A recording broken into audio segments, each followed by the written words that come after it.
जनसुराज यात्रा की समाप्ति के साथ राजनीति के रणनीतिकार प्रशांत किशोर खुद को भाजपा की छाया से मुक्त नहीं कर पाए और इसका सीधा असर प्रशांत किशोर की रैली पर भी पड़ा। हालांकि इस हकीकत से इनकार नहीं कर सकते कि उत्तर बिहार में बाढ़ और पटना में बारिश के बाद भी भीड़ निराशाजनक नहीं थी।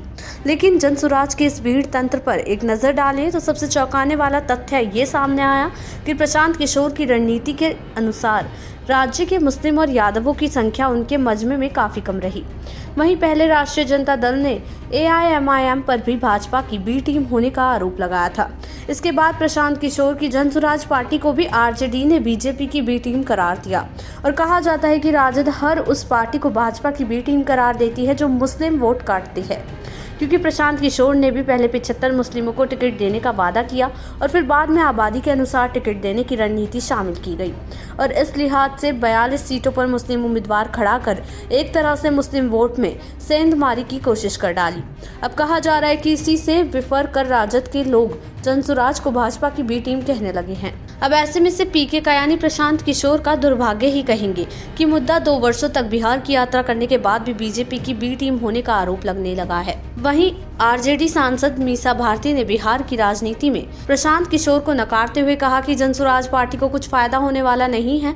जनता समझ चुकी है कि भारतीय जनता पार्टी को फायदा पहुंचाने के लिए प्रशांत किशोर अपनी पार्टी बना रहे हैं और वो भाजपा की बी टीम के रूप में काम कर रहे हैं।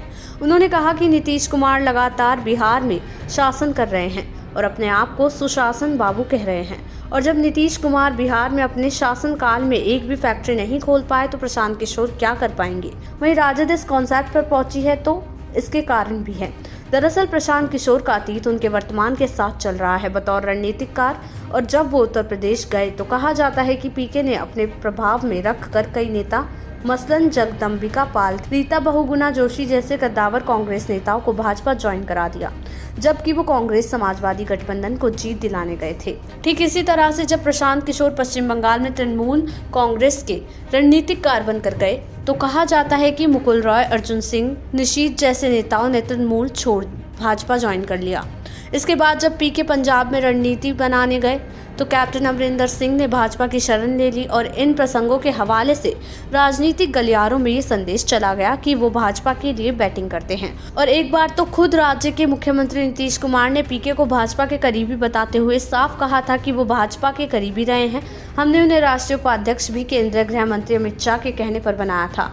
और कहा तो ये भी जा रहा है कि तमाम मुस्लिमों को जबरदस्त हिस्सेदारी देने के बाद भी प्रशांत किशोर अगर मुस्लिम को साधने में असफल रहे तो इसके भी कारण हैं। एक तो उनका करियर का उत्थान भाजपा के साथ हुआ, अमित शाह का करीबी होना भी एक बड़ा कारण रहा। वैसे भी अगर मुस्लिम वोट पैटर्न को देखें तो वो आज भी ज्यादातर राजद के साथ जुड़ा है। बड़े लेवल पर बात करें तो वो इंडिया गठबंधन के साथ है। ये भी कुछ अजीब सा है कि नीतीश कुमार मुस्लिम हित के लिए अनेक योजनाओं को लाए, तब भी वो मुसलमानों का भरोसा नहीं जीत पाए। लेकिन अगर वो राजद के साथ होते हैं तब उन्हें भी वोट मिलता है। भाजपा के साथ मिलते ही नीतीश कुमार के भी फॉलोअर तभी राजद की ओर चले जाते हैं। आपको बता दें, बिहार में मुस्लिम वोटर का गणित अभी भी राजद के साथ है। राष्ट्रीय लोक मोर्चा के सेक्युलर चरित्र के वाहक उपेंद्र कुशवाहा जब भाजपा के साथ गठबंधन में होते हैं तो उन्हें भी मुस्लिम वोट बहुत कम मिल पाते हैं।